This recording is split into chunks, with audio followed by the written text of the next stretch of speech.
Pupil enlargement is in dilation. If you look closely in a dimly lighted room, you will actually be able to see the pupils enlarge. Dim light helps the eye by allowing more light into the pupil so that the person can better focus on her subject. Moreover, in a strong, bright, sunlighted room, the pupils will constrict because too much light is entering into the pupil.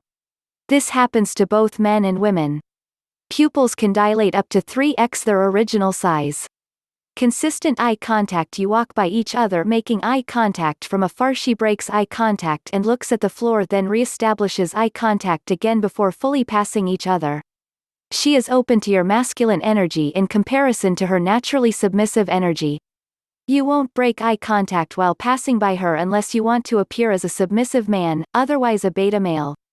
Genuine smiles. Women will wrap fingers around hair, subtle body scanning head to toe. She looks at your shoes. Higher pitched voice tone. Sexy molecules as in body pheromones which are released via armpits and crotch by both men and women. These are the same molecules that are responsible for synchronizing a dozen women while all on their menstrual cycles, and during that synchronization a dozen women become fertile at the same time for optimal breeding. Pheromones are legit, and more often than not you're simply not interested in someone. BC biologically you don't like the scent of those molecules. If they smell like a relative you wouldn't want to date your third, fourth cousin, or first cousin. BC inbreeding does not produce genetically strong children with impeccable immune systems. BC whatever your nose was reading didn't mesh well with your genetic material, therefore you are not fully in control of who you end up with at the end of the day. Truly we are just highly sophisticated mammals. Your pheromones are more potent if you don't shave your special spots. I'm not referring to day old sweat, fresh sweat, mutual chemistry as your pheromones are released and you inhale each other's sexy molecules. Sweat, your biological instincts. Read the following from those molecules. Are his sexy molecules furthest from someone I'm related to? Can he produce strong offspring with solid genetics? Does he have a strong immune system? Can he protect me? Can he hunt and provide? Nose flaring, blushing, eyelash batting, close proximity or leaning in, physical touch on arm, shoulders, thigh, hand. She asks you how you're doing.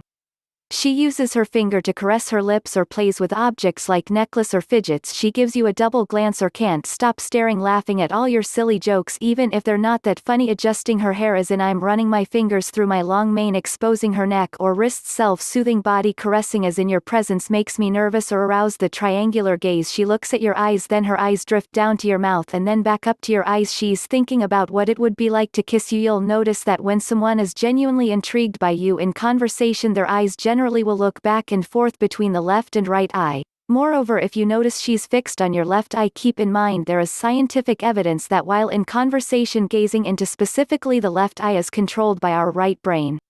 The right side of the brain is responsible for emotions, whereas the left side of the brain controls our right eye, which is responsible for our motor functions.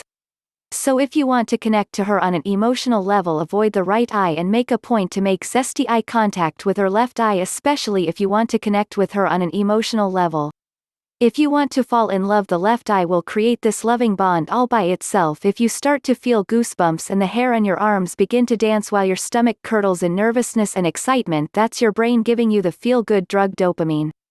She will get the same dose if the feeling is mutual. She may become territorial while in the presence of other possible suitors. She won't like hearing your thoughts about other women. In fact, she will go out of her way and make negative remarks about the other woman. She wants you all to herself and those other women are getting in the way of her target. She asks a lot of personal questions early on, but stay mysterious. Let her keep wondering. It creates intrigue. She pays for your admission or meal. Accept and be gracious. A good woman is one that won't always pin you with the whole bill or you go Dutch. She says your name a lot. She evaluates your clothing choices, so ditch the New Balance sneakers and t-shirts.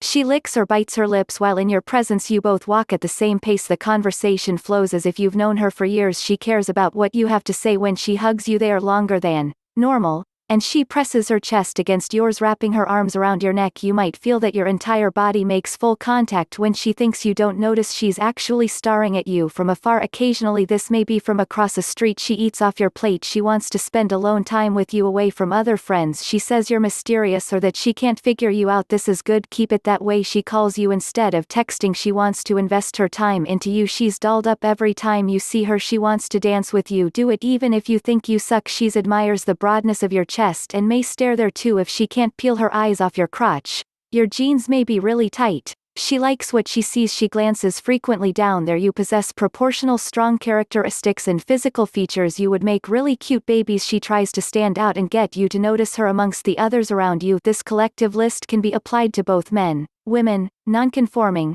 conforming genders. It is not limited to women. Though I used female pronouns in my example descriptions of signs, at the end of the day human beings date, sex, love, and relationship for one thing: procreation of strong little genetically beautiful humans with strong immune systems to carry on the human species. We are a species. The human race is an utterly incorrect term to describe humans collectively and is often misused.